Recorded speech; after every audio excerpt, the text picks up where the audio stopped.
তো হ্যালো বন্ধুরা, তো আবার একটা নতুন ভিডিও নিয়ে চলে আসলাম তোমাদের সামনে। তো এই ভিডিওতে আলোচনা করতে চলেছি ইস্ট বেঙ্গল ক্লাবকে নিয়ে। তো ইস্ট বেঙ্গলের দুজন প্লেয়ার ইনজুরি থেকে ফিরলো। তো কোন দুই প্লেয়ার ইনজুরি থেকে ফিরলো তো তোমাদেরকে এই ভিডিওতে বলবো। তো ইস্ট বেঙ্গলের যেটা ম্যাচ রয়েছে এফসি গোয়ার সঙ্গে, তো সেই ম্যাচে কিন্তু এই দুই প্লেয়ার খেলবে। তো কোন দুই প্লেয়ার ইনজুরি থেকে ফিরলো তো তোমাদেরকে এই ভিডিওতে বলবো। তো এফসি গোয়ার বিরুদ্ধে ইস্ট বেঙ্গলের সেরা একাদশ, সেরা ফরমেশন কেমন হবে তো তোমাদেরকে এই ভিডিওতে বলবো। তো ভিডিওটা কিন্তু গুরুত্বপূর্ণ হতে চলেছে, তো পুরো ভিডিও দেখার জন্য কিন্তু অনুরোধ রইল তোমাদের কাছে। আর ভিডিও ভালো লাগলে অবশ্যই একটা লাইক করে চ্যানেলটাকে সাবস্ক্রাইব করে দিও ইস্ট বেঙ্গলের সমস্ত রকম আপডেট হওয়ার জন্য। তো ইস্ট বেঙ্গলের যেটা নেক্সট ম্যাচ রয়েছে তো সেই ম্যাচটা কিন্তু এফসি গোয়ার সঙ্গে রয়েছে। তো সেই ম্যাচটা হবে 19শে জানুয়ারি সন্ধ্যা 7:30টার সময়। তো এফসি গোয়ার হোম ম্যাচ। তো ইস্ট বেঙ্গলের কিন্তু অ্যাওয়ে ম্যাচ। তো এফসি গোয়ার ঘরের মাঠে কিন্তু খেলতে যাবে ইস্ট বেঙ্গলের প্লেয়াররা। তো এফসি গোয়া যথেষ্ট কিন্তু ভালো মানের টিম, যথেষ্ট কিন্তু ভালো খেলছে এই মরশুমে। তো পয়েন্ট টেবিলের কিন্তু 4 নম্বরে কিন্তু রয়েছে এফসি গোয়া। তো এফসি গোয়ার কিন্তু ডিফেন্স লাইন শক্তিশালী, তো তোমরা সকলেই জানো। তো মাঝ মাঠও কিন্তু শক্তিশালী। তো ইস্ট বেঙ্গলের যদি কথা বলি তোমাদেরকে, তো ইস্ট বেঙ্গলের ডিফেন্স লাইন একদমই কিন্তু দুর্বল। তো তাদের ডিফেন্স একদমই কিন্তু নড়বড়ে কিন্তু ডিফেন্স, তো তোমরা সকলেই জানো। তো ডিফেন্সের জন্যই কিন্তু হারতে হচ্ছে ইস্ট বেঙ্গলকে। তো ইস্ট বেঙ্গলের মাঝমাঠও কিন্তু দুর্বল, তো তোমরা বলতেই পারো।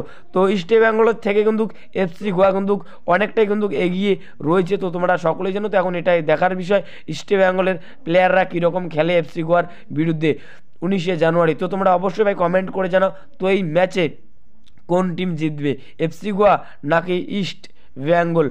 তো তো এবার যেটা আপডেট দিব তোমাদেরকে, গুরুত্বপূর্ণ আপডেট। তো প্রথমে যে প্লেয়ারটা ইনজুরি থেকে ফিরলো তো সেই প্লেয়ারটা হলো রাইট ব্যাক মোহাম্মদ রাকিব। তো মোহাম্মদ রাকিব কিন্তু ইনজুরির জন্য কিন্তু টিম থেকে কিন্তু ছিটকে গিয়েছিল, তো তোমরা সকলেই জানো। তো বেশ কয়েকটা কিন্তু ম্যাচ কিন্তু খেলেনি এই মোহাম্মদ রাকিব ইনজুরির জন্য। তো মোহাম্মদ রাকিব যথেষ্ট কিন্তু ভালো মানের রাইট ব্যাক, তো তোমরা সকলেই জানো। তো ইস্ট বেঙ্গলের হয়ে যে কটা ম্যাচ খেলেছে ইস্ট বেঙ্গলের জার্সিকেই অসাধারণ কিন্তু খেলেছে। তো প্রতিটা ম্যাচে নিজের কিন্তু সেরাটা দিয়ে কিন্তু খেলে এই মোহাম্মদ রাকিব। তো এই মোহাম্মদ রাকিব ইনজুরির জন্য কিন্তু টিম থেকে কিন্তু ছিটকে গিয়েছিল। তো এখন যেটা আপডেট পাওয়া যাচ্ছে এই মুহূর্তে, তো মোহাম্মদ রাকিব কিন্তু পুরোপুরি কিন্তু ফিট রয়েছে। তো দলের সঙ্গে কিন্তু অনুশীলন কিন্তু করছে এই মোহাম্মদ রাকিব। তো পরের ম্যাচ যেটা এফসি গোয়ার সঙ্গে রয়েছে তো সেই ম্যাচে কিন্তু আমরা মোহাম্মদ রাকিবকে কিন্তু আমরা দেখতে পারবো ইস্ট বেঙ্গলের প্রথম একাদশে। তো এই খবরটা পেয়ে তোমরা কতটা খুশি হলে অবশ্যই ভাই কমেন্ট করে জানাও। তো 2 নম্বরে যে প্লেয়ারটা ফিরলো তো সেই প্লেয়ারটাও কিন্তু রাইট ব্যাক, তো সেই প্লেয়ারটা হলো প্রভাত লাকড়া। তো প্রভাত লাকড়া ইনজুরির জন্য কিন্তু ছিটকে গিয়েছিল, তো তোমরা সকলে জানো। তো আগের যেটা ম্যাচ হলো তো ডার্বি ম্যাচ, তো ডার্বি ম্যাচে কিন্তু খেলেনি এই ইনজুরির জন্য কিন্তু এই প্রভাত লাকড়া কিন্তু খেলেনি। তো প্রভাত লাকড়ার জায়গায় কিন্তু নিশু কুমার কিন্তু শুরু করেছিল, তো তোমরা সকলে জানো। তো এই মুহূর্তে যেটা আপডেট পাওয়া যাচ্ছে তো এই প্রভাত লাকড়া এবং মোহাম্মদ রাকিব তো এই দুই রাইট ব্যাকে কিন্তু সুস্থ রয়েছে, তো পুরোপুরি কিন্তু ফিট রয়েছে। তো এফসি গোয়ার সঙ্গে যে ম্যাচটা হবে ইস্ট বেঙ্গলের 19শে জানুয়ারি, তো সেই ম্যাচে কিন্তু খেলতে চলেছে এই দুই প্লেয়ার মোহাম্মদ রাকিব এবং প্রভাত লাকড়া।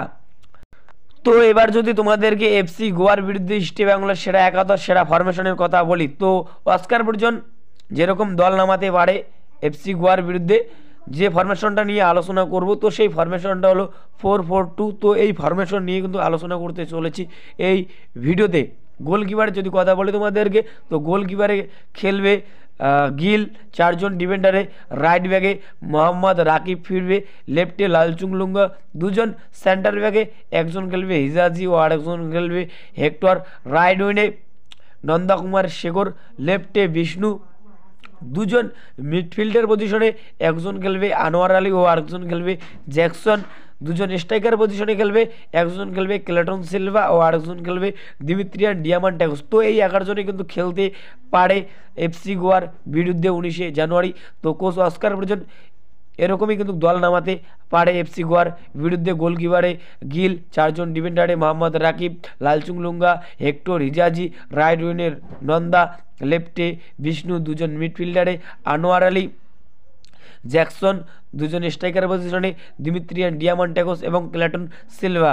তো আনোয়ার আলী ডার্বি ম্যাচে কিন্তু খেলেনি চোটের জন্য, তো এই ম্যাচে কিন্তু প্রথম থেকে কিন্তু খেলবে আনোয়ার আলী, তো তোমরা ধরেই নাও। তো আনোয়ার আলী কিন্তু ফিট রয়েছে, তো আনোয়ার আলী কিন্তু এই ম্যাচে কিন্তু খেলতে চলেছে, তো তোমরা ধরেই নাও। তো এফসি গোয়া যথেষ্ট কিন্তু ভালো মানের টিম, তো এখন এটাই দেখার বিষয় কীরকম খেলে এফসি গোয়ার বিরুদ্ধে। তো এই ভিডিওতে তোমাদেরকে এতটুকুই বলার ছিল। তো যদি ভিডিওটা ভালো লাগে অবশ্যই একটা লাইক করে দিও।